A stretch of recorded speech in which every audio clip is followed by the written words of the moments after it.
A Star is Born is the fourth, or really the fifth, retelling of the same essential story, but each kind of does different things with it, and it kind of reflects, fame and starhood in that generation.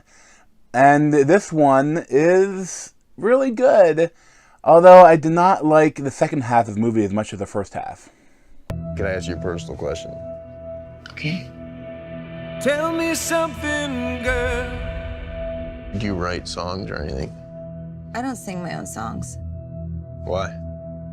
I just don't feel comfortable. Why wouldn't you feel comfortable? Almost every single person has told me they like the way I sounded, but that they didn't like the way I look. I think you're beautiful. So I have not seen any of the other iterations of A Star is Born, and I think that probably helped, going into, I don't know if you would feel like it's a little old if you watched this one or not. But for me, I didn't know what was going to happen, but at the same time, I could tell what was going to happen. And I'll get to that later, and I'll avoid all spoilers, and I might do a little bit of spoiler talk at the end, because I have a little bit of a hot take on this movie.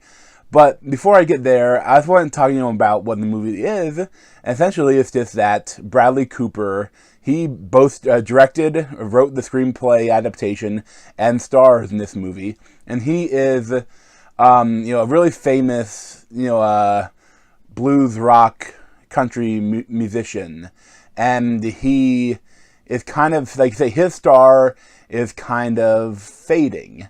He's still really popular, but he hadn't done something. He's had a new record out recently, but he does a lot of touring.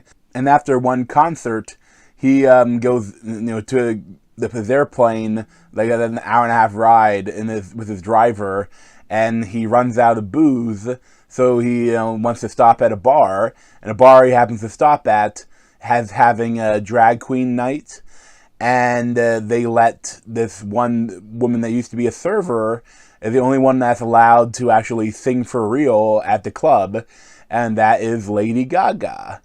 And it's for the amazing performance, and Bradley Cooper is also, especially at the beginning, his songs are great. I know he's really singing, but I think that he looks like he's playing, but the actual playing is done by Lucas, Willie Nelson's son. And he could look like he played guitar, but he maybe couldn't get quite the sound he wanted. So he wanted to loop over a better guitarist's music. But it really is effective, and the songs are really good. And Lady Gaga is great, and then they kind of meet. And that the meet cute happens, and it's they have a great chemistry between each other. There's some sensual moments with just you see that just kind of touching her arm or touching her nose. It's really well done, and you kind of get that instant spark of a little bit of a love interest.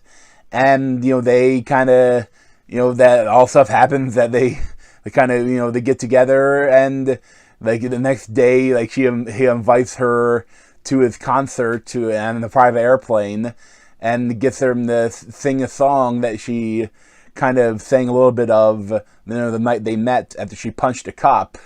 And it's I know a lot of stuff to hear too. You see people talking about fame. Is people want to take his picture or talk to him with almost like he's not a human. And they're really trying to say a lot about being a star in this day and age. And everything they do in this first half of the film is incredibly effective. And especially, the first big song in this, I think it's the number one song on iTunes right now, The Shallows, I think is the best song of the movie. And that's almost kind of a little bit to the detriment of the movie, because it happens, in the first quarter of the movie, that song. And none of the other songs hit that same mark. That song would give me chills when I watched the movie. And after that song, nothing else matches it. I mean, there's still other good songs, but especially I found that, obviously this movie is called A Star is Born, so he's doing it once, after like that happens on stage and like it becomes a YouTube hit, like the record producers want to get with her and she when they build her into a pop star, kind of reminiscent to the real Lady Gaga, and the songs when she's a pop star are not as good. I think that's kind of the point they're making, though, is that she's becoming overproduced, and it's kind of like that Bradley Cooper slightly resents her rising fame. But I mean, it's all done very well. It is a beautifully shot and written film for most of it. Bradley Cooper and Lady Gaga, they have such chemistry between them, and also when they're singing, like you can feel it from their heart. Like, I mean, Bradley Cooper is surprisingly good, and Lady Gaga is surprisingly good in the acting. And of course, she's good in the singing. And another surprise, I mean, not really surprised, but Sam Elliott is great. But I think that this might be an Oscar-worthy performance from Sam Elliott.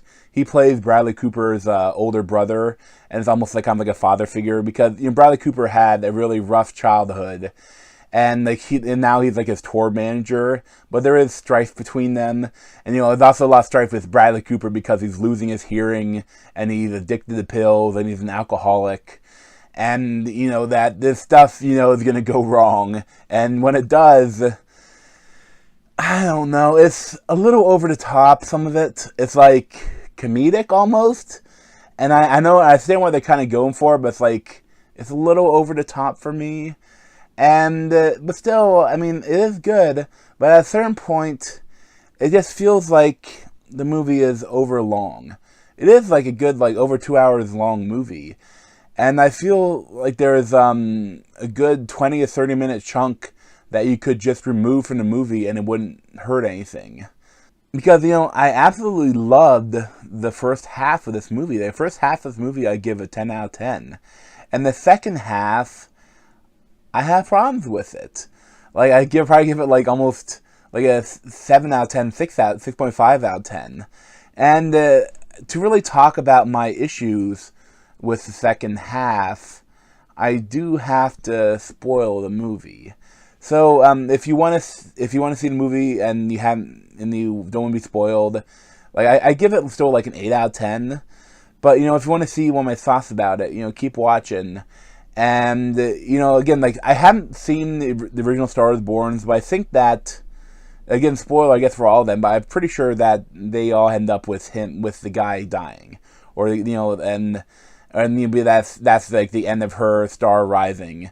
And it's a tragic love story of that time. It's and I kind of expected that to happen, but again, full spoilers for the movie. They set up a Chekhov's gun earlier in the film, and they say when Lady Gaga gets on Bradley Cooper's motorcycle, and she's like, "I will never get on this bike with you when you're drunk," and I was like, "Oh, that's how he's gonna die. That's how it's gonna be." They're setting up a loaded Chekhov's gun, and they're doing foreshadowing. And you see later when again, another problem with the manager comes as close as you can come to killing someone by suicide. And what really annoyed me too is the manager has no comeuppance. He just gets to manage Lady Gaga and be rich, and have no consequences for helping murder Bradley Cooper. But it felt really manipulative too, because especially around here, they have there's stuff going on oh, I just want to see you one last time, and he makes a steak for his dog, and then he gets in his car and then finds some pills and stuff in his glove compartment. So it's set up that Lady Gaga wants him to come with her and tour, but then the manager doesn't want him around her, and so she's going to cancel the tour to be with him. And the manager comes around saying, "You better not be near her when you crash or whatever." And of course they're trying to get him to get rid of himself. And so he goes to the garage. He gets out of the truck and goes to the garage, and you see the bike. And you see the bike right there. I'm like, oh, he's going to drive the bike and crash and die. But no, he has a belt, and instead he hangs himself. And it's It's such a downer. And also I found like it's kind of romanticizing suicide. Because, after he kills himself, it's like they have this thing that they have like weird flashbacks that it feels so out of place in the movie. Like, and it feels manipulative. And too, like, what after like he closed the door and you see like something kind of like swinging in the background, like in the top of the garage, but then you see the dog is somehow able to get out of the house and comes to the garage and sits in front of it. Then later, Lady Gaga is eating alone at her table, and the dog is laying by the door, like, when is he coming home? And it's like, oh, go fuck yourself. It's like it annoyed me. And it kind of ruined the movie for me. Because, I mean, if you're going to do that, I think if you had to have the story end with Bradley Cooper dying, I think instead of him like hanging himself, I think it would have been much more cinematically interesting if like he was riding the motorcycle. And if he was riding a motorcycle and like you saw him with the wind blowing in his hair and like he closed his eyes and like and then like the screen went black. And he knew that he died. And then you went back to Lady Gaga. You could even do all the same things that you do with the end. But I think they want to have Lady Gaga in a nice dress in front of a big crowd singing the sad love song that he wrote for her. And it annoyed me. And it kind of ruined the experience for me. Like, I know not every movie has to have a happy end. But I feel like it didn't need to have this ending. I mean, they changed so much about the story. There's a lot of the story is different from the other versions, I believe. And, like, a lot is different. I mean, like, she is much older than I think the other Star-born girls were. And, that's a much more modern retelling. So it didn't have to end with him killing himself. Like, I mean, I would have, like, I think I would have preferred if he got in a motorcycle, got in an accident, but survived. And maybe he's in a coma or something. And you see, instead of, you see her singing the song to him while he's in a coma. And then the movie ends when you see, like, a flickering of his eyes or his nose twitching or something. And that's how the movie ends. Like, not knowing if he will wake up or not. Like, that would be a more interesting and more endearing end to the film than what we got. Like, I know they wanted to do this big ending with her being, oh, I'll never love again. Oh, I'll never love. Oh, it's like, yeah, okay. I don't know. Like, I mean, but it is tragic. I mean, this you get a tragic romance, and I think that a lot of people will love it. But for some reason, it just bothered me. And evidence shows that suicide can be contagious. Suicidal tendency and suicidal thoughts can spread like a contagion. Like, I mean, it's like you get this idea, especially when in the popular culture is romanticizing it. Like, it's like, I mean, like after he everything is kind of shitty before he kills himself, and after he kills himself, like everybody loves him. Everybody's playing his music. Everybody's they're doing this big benefit concert for him. Like, everyone loves him now. And I found it kind of dangerous and a little problematic. Because, I have had at times in my life, I've had suicidal thoughts, it's a negative thinking and suicidal thoughts and depression. And in those moments, I have always been a good problem solver. And I would go through a list of all the pros and cons of suicide. And guess what? The only pro to suicide is that you're dead. And there's endless cons and problems with committing suicide. But I have always had loved ones surrounding me that I couldn't do that to. But if you're younger, or if you're having a really, really bad time and bad life, and you don't have someone supporting you, and you think that suicide might be the answer, watching a movie like this could think that it'll make everything better and could inspire you to do something that you shouldn't. And, if you ever have those feelings, I'll include a link to the number of the suicide hotline in the description. And just, talk to someone if you ever have those feelings, because suicide really isn't worth it. Like, even if you're religious or if you're not religious, if you like, and whatever you believe, and whatever around you, suicide is the end to this life. Like, nothing, it's just an end. And, while you're alive, like, anything can change. There's always a possibility for change. But once you're dead, this world is over. Even if reincarnation exists, this exact life is over. Even if there is a multiverse where the second you kill yourself, you start your life over in a different version of the universe, like that, still this exact life is over. And I really think that you should not commit suicide. I mean, that's kind of a stupid thing to say, but I think that it's, you need to recognize that things can get better, things can change, but suicide is the only, once you do that, like, there is no possibility for the change. And I just worry in popular culture, when it romanticizes it, that it can affect the people, like, especially if they're in a bad time in their life. And but it is a beautiful film at times. That's what this kind of, like, I really wanted to love this film, especially the first half. I was like, oh, this is so good. And then you started to get some of the areas, like, it annoyed me. And two, I found that at a certain point, Bradley Cooper goes to rehab after pissing his pants in front of Lady Gaga on the Grammy stage. And that part I found really over the top. It's kind of funny. There's a 20-minute section of the movie, at least, where Bradley Cooper is getting clean.